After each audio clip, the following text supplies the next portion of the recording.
मन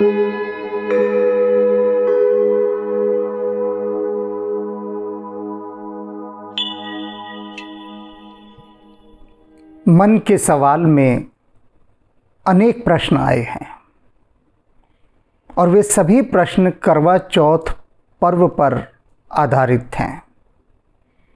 प्रश्न की सूची बहुत लंबी है। उनमें से बस उन प्रश्नों का सार मैंने चुन लिया है। तो सार चुनने के बाद जो कुछ प्रश्न बने हैं, आज उन प्रश्नों पर चर्चा होगी। करवा चौथ एक बहुत ही महत्वपूर्ण पर्व है। मातृशक्ति का पर्व, नारी शक्ति का पर्व। और इस पर्व से संबंधित इस बात को बहुत गहराई से समझना है। अनेक जो प्रश्न आए भी हैं, वे सभी मातृशक्ति की तरफ से आए हैं। सभी प्रश्नकर्ता स्त्रियां ही हैं। तो पहला प्रश्न है कि क्या करवा चौथ का व्रत रखना ज़रूरी है? अब ये जो बात है कि ज़रूरी है और नहीं है, इसको बहुत सावधानी से समझना है। ज़रूरी तो यहाँ सब कुछ है और ना मानो तो कुछ भी ज़रूरी नहीं है। एक सीधा सपाट उत्तर तो ये है कि अपनी मान्यता है। मानो तो मैं गंगा माँ हूँ, न मानो तो बहता पानी। लेकिन यहाँ जिसने ये प्रश्न पूछा है कि क्या करवा चौथ का व्रत रखना ज़रूरी है, उसने किसी विद्रोह की भावना से नहीं पूछा, मजबूरी में पूछा है, विवशता में पूछा है। प्रश्न करने वाली इस महिला का कहना है, और इन जैसी अनेक महिलाएं हैं जिनका ये कहना है कि हमें सुबह उठकर दवाई लेनी होती है और उससे पहले कुछ खाना बहुत ज़रूरी है, फिर दिन में भी दवाई लेनी होती है, फिर खाना बहुत ज़रूरी है। तो 3-4 बार हमें दिन में दवाइयाँ लेनी होती हैं। तो हमारे लिए करवा चौथ का व्रत रख पाना एक बहुत ही, क्या कहें, कश्मोकश का विषय हो जाता है। किम करते हुए विमूढ़ हो जाती हैं, हम समझ नहीं आता, ऐसी दुविधा में पड़ जाती हैं कि यदि हम ये व्रत नहीं रखती तो घर परिवार के जो अन्य सदस्य हैं वे बड़ी विचित्र दृष्टि से हमें देखते हैं। यदि हमारी सास है तो बड़ी विचित्र दृष्टि से देखेगी, जेठानियाँ, देवरानियाँ इत्यादि, कि अच्छा, पति की कामना के लिए, दीर्घायु की कामना के लिए करवा चौथ का व्रत नहीं रख रही हो तुम। बड़ी हैरानी की बात है। तो ऐसे में स्वयं ही लज्जा आती है कि हम पति की दीर्घायु की कामना के लिए क्या एक दिन खाना नहीं छोड़ सकती? बिल्कुल छोड़ सकती हैं, लेकिन आप ही का प्रश्न है कि आपको औषधि लेनी होती है। अब जो हमारी भारतीय मनीषा है वह क्या कहती है, उसे सुन लीजिए। भारतीय संस्कृति बहुत सूक्ष्म, गहरी और गूढ़ है। मानव मनोविज्ञान की एक एक बात को जानती हैं। मनुष्य के साथ कौन कौन सी परिस्थितियां आती हैं उनको भी जानती हैं। और उसके लिए उन्होंने एक शब्द दिया है, भारतीय मनीषा ने, आपद धर्म, अर्थात इमरजेंसी का नियम, आपद धर्म। यहाँ आपद धर्म लागू होता है कि आप मन से चाहती हैं कि हम ये व्रत रखें, लेकिन शारीरिक परिस्थितियाँ कुछ ऐसी हैं कि शरीर साथ नहीं दे रहा। व्रत रखना हानिकारक हो जाएगा और दिन भर व्याकुलता को जन्म देगा। तो ऐसे में आपद धर्म कहता है, कोई बात नहीं, रहने दें, छोड़ दें। जितने समय किया किया, अब नहीं होता तो इसे राम का नाम लेकर हाथ जोड़ दें और आप इससे मुक्त हो जाएंगे। तो इस आपद धर्म के अंतर्गत यह विशेष प्रावधान है हमारे ही शास्त्रों का, वेदों का, पुराणों का, कि यदि शरीर कहीं साथ नहीं दे रहा तो आप अपनी उपासना तक को भी छोड़ सकते हैं। जो नित्य उपासना आप करते हैं, पूजा घर में बैठते हैं, स्नान इत्यादि करके बैठते हैं, शरीर यदि उसकी अनुमति नहीं दे रहा तो शरीर के साथ अनावश्यक रूप से अत्याचार करने की कोई आवश्यकता नहीं है।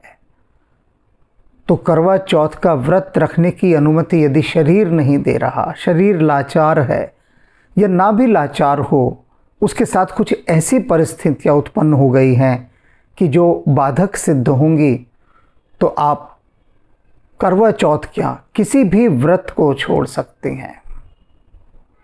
कोई भी उपवास आप न करने के लिए पूर्णतः स्वतंत्र हैं और उसका किसी भी प्रकार का कोई दोष नहीं लगेगा, किसी भी प्रकार का। हाँ, ये बात जो आपने कही कि आसपास के परिवेश में जो लोग हैं वे न जाने कैसी दृष्टि से देखते हैं कि देखो अपने पति की लंबी उम्र के लिए भी कामना नहीं कर रहे, किंतु यदि शरीर साथ दे रहा है और आपका मन भी कहता है कि आपको यह उपवास रखना है करवा चौथ का, तो फिर रखिए। अब एक उदाहरण दे रहा हूं अपने ही जीवन से। जब तक हमारी अम्मा जीवित थीं, वे मेरी पत्नी से कहती थी कि व्रत रखना है करवा चौथ का, और मेरी पत्नी कहती थी कि मुझे ये व्रत रखना जो है ना मेरे बस की बात नहीं है, और अगर मैं ज़्यादा देर बिना खाए रहूं तो मुझे बेचैनी होने लगती है। तो मैंने उनसे कहा तुम स्वतंत्र हो, मत रखो व्रत। लेकिन उन्होंने कहा कोई बात नहीं, हमारी अम्मा का जीना दुखे इसलिए मैं व्रत रखूंगी। वे प्रसन्न रहें, अन्यथा मुझसे ज़्यादा जो उनके मन को क्लेश होगा वो इस भूखे रहने से ज़्यादा मुझे दुख देगा, तो इसलिए मैं रखूंगी। तो जब तक हमारी अम्मा जीवित रहीं, मेरी पत्नी उनके खुशी के लिए, उनको दुख ना पहुँचे, यानी उनकी सास सुखी रहे, अपनी सास के सुख के लिए वे व्रत रखती रहीं, और उनको कुछ विशेष असुविधा भी नहीं होती थी। वो कहती ठीक है मैं निभा लूँगी। और एक भजन में कहा गया है कि निभती नहीं है कैसे निभाऊं, कि हे प्रभु आज तक तो निभा ली जब तक शरीर साथ देता था, अब शरीर साथ नहीं देता, निभती नहीं है कैसे निभाऊं, आप ही बताइए। तो जब ये भीतर से आवाज़ आ जाए कि निभती नहीं है कैसे निभाऊं, तब तो राम का नाम लेकर ये जितने व्रत, उपवास, त्यौहार इत्यादि हैं सब छोड़ देने चाहिए। आपने देखा होगा ना, वृद्धावस्था के एक पड़ाव पे जाके घर के बुजुर्ग किसी शादी ब्याहों में नहीं जाते हैं, अक्सर बचते हैं। वे कहते नहीं हमारे बस का नहीं, अब बच्चे जाएंगे, हम बहुत जा चुके, अब हम घर पर ही रहेंगे। ठीक यही स्थिति है। तो पहले प्रश्न का तो समाधान मैंने प्रस्तुत कर दिया कि यदि शरीर अनुमति नहीं देता तो करवा चौथ का ये व्रत उपवास रखने की कोई आवश्यकता नहीं। अब दूसरा प्रश्न आया है कि क्या करवा चौथ का व्रत रखने से पति की उम्र लंबी होती है? ये मन की भावना है, मन की भावना कि उम्र लंबी हो उसकी, होती नहीं है, हो भी नहीं सकती। क्योंकि यदि इन करवा चौथों के व्रतों से उम्र लंबी होती तब ये दुनिया कुछ दूसरी ही होती। तब पूरे विश्व में प्रत्येक जाति, प्रत्येक धर्म करवा चौथ ही मना रहा होता। इससे होती नहीं है, हो ये कामना की जाती है, यह समझ लीजिए। क्योंकि कोई भी उम्र है उसकी दी हुई है, वह देकर भेजता है कि किसको कितनी अवधि उसने दी है। और हम इन एक दिन के भूखे रहने से उसकी व्यवस्था को, उसके निज़ाम को बदल नहीं सकते, बदला नहीं जा सकता। हाँ, ये प्रार्थना करने का एक ढंग है, एक तरीका है। तीसरा प्रश्न आया है कि यह तो पुरुषों का अत्याचार है कि स्त्रियां उनके लिए व्रत रखें, वे हमारे लिए क्यों न रखें जब दोनों ही बराबर हैं। देखने में तो ये प्रश्न बहुत क्रांतिकारी लगता है कि हाँ, बराबरी के दर्जे वाली बात की गई है। लेकिन वास्तव में देखा जाए तो इस प्रश्न में कुछ भी सौंदर्य नहीं है। इसे कुतर्क कहते हैं। यह एक कुरूप प्रश्न है जिसका रूप सुंदर नहीं है। सबसे पहले तो यह बात जान लीजिए कि करवा चौथ का जो व्रत है, ये पुरुषों के किसी दबाव के कारण नहीं रखा गया है। पुरुषों का तो कुछ लेना देना ही नहीं इसके साथ। क्यों व्यर्थ में भेड़ चाल में, इस प्रश्न की आड़ में पुरुषों को व्यर्थ कलंकित किया जा रहा है? नहीं, पुरुषों का इस पर्व से कोई संबंध नहीं है। वास्तव में करवा चौथ है क्या? चंद्रमा जब कर्क राशि में प्रवेश करता है तो उसका जो चतुर्थी दिन होता है, कर्क से बना करवा, कर्क राशि, और चतुर्थी से बना चौथ। सूर्य और चंद्रमा दो पर हमारे अनेक पर्व टिके हुए हैं।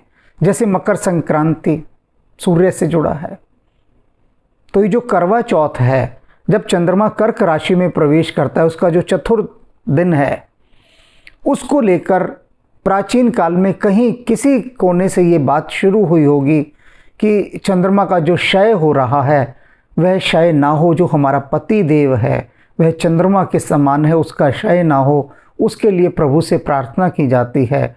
उसके नाम पर उपवास किया जाता है कि हे प्रभु, मेरे जो पति देव हैं वे दीर्घायु हों। और ऐसा व्रत केवल भारतीय नारी ही रख सकती है।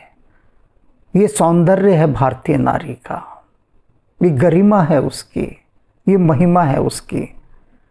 ये किसी दबाव के अंदर व्रत नहीं रखा गया है। और करवा चौथ की तो एक तिथि हो गई, एक तिथि। लेकिन जो भारतीय नारी है वह प्रतिदिन, प्रति पल, प्रति श्वास अपने पति की दीर्घायु की कामना करती है। उसका तो नित्य करवा चौथ होता है, नित्य, एक दिन नहीं, प्रतिदिन, प्रतिदिन वह करवा चौथ मनाती है। केवल भारतीय नारी। तो उसके इस सौंदर्य को समझें, उसके इस उदात्त चरित्र को समझें। जो समर्थ हैं, शारीरिक रूप से स्वस्थ हैं, उन सबको देखिए कितनी प्रसन्नता के साथ करवा चौथ का पर्व मनाती हैं। मैंने आज तक कोई स्त्री नहीं देखी, मेरी जानकारी में, मेरी अधिकतम जानकारी के अनुसार, किसी ने देखी हो तो मैं नहीं कह सकता कि कोई करवा चौथ का पर्व भी मना रही हो और अपने पति को कोस भी रही हो। नहीं, ऐसा मैंने कहीं नहीं देखा। जिसको भी देखा करवा चौथ का व्रत रखते, प्रसन्नचित, आनंदित और अपने पति की दीर्घायु की कामना करते हुए। ये है परिवार का जो मुखिया जिसे माना गया। परिवार का वह मुखिया चाहे कैसा भी है, लेकिन वह सुरक्षित रहे, प्रसन्न रहे, सुखी रहे, ऐसी कामना गृह स्वामिनी के द्वारा की जाती है। और यह गृह स्वामिनी केवल भारतीय स्त्री है, ये बात समझ लीजिए। तो इस पर्व को बहुत गरिमा के साथ देखना है, सौंदर्य के साथ देखना है और बड़े आदर और भक्तिभाव के साथ देखना है। इस पर्व का मजाक नहीं बनाना बिल्कुल भी, क्योंकि यह पर्व मजाक के योग्य नहीं है। यह वंदना के योग्य है, पूजा के योग्य है। और वे माताएं बहनें जिनका शरीर अब साथ नहीं देता, वे अपने शरीर के साथ विरोध करके इस उपवास को ना रखें, उसका कोई लाभ नहीं। वे मानसिक रूप से इस पर्व को मनाएं, मानसिक रूप से वे पूरी तरह से जुड़ी रहें तो सार्थक है, पूर्ण रूपेण सार्थक है। किंतु मैं देखता हूं कि करवा चौथ पर अनेक बहुत हल्के फुल्के मजाक बनकर सामने आए होते हैं। नहीं, यह शोभा की बात नहीं है, गरिमा की बात नहीं है। अपनी ही संस्कृति का मजाक उड़ाना, इसमें कौन सा गौरव है? यदि कोई आपको इस प्रकार का संदेश भेजे जिसमें करवा चौथ के पर्व का मजाक उड़ाया गया हो, तो उससे सिर्फ इतना ही कहना है कि अपनी संस्कृति को हीन भावना से देखना शोभा की बात नहीं है, सम्मान की बात नहीं है, गरिमा की बात नहीं है। समझें भारतीय नारी के इस उदात्त हृदय को, उसकी गहनतम भावनाओं को समझें। और समझ में ना आती हो तो करवा चौथ का उपवास कर रही नारी शक्ति की ओर देखें, कितना भक्ति भाव उनमें आपको दिखाई देगा और वही सब कुछ कह देगा, वही सब कुछ कह देगा। तो इस पावन पर्व पर हमें अपनी सांस्कृतिक चेतना को समझने के लिए अग्रसर होना होगा।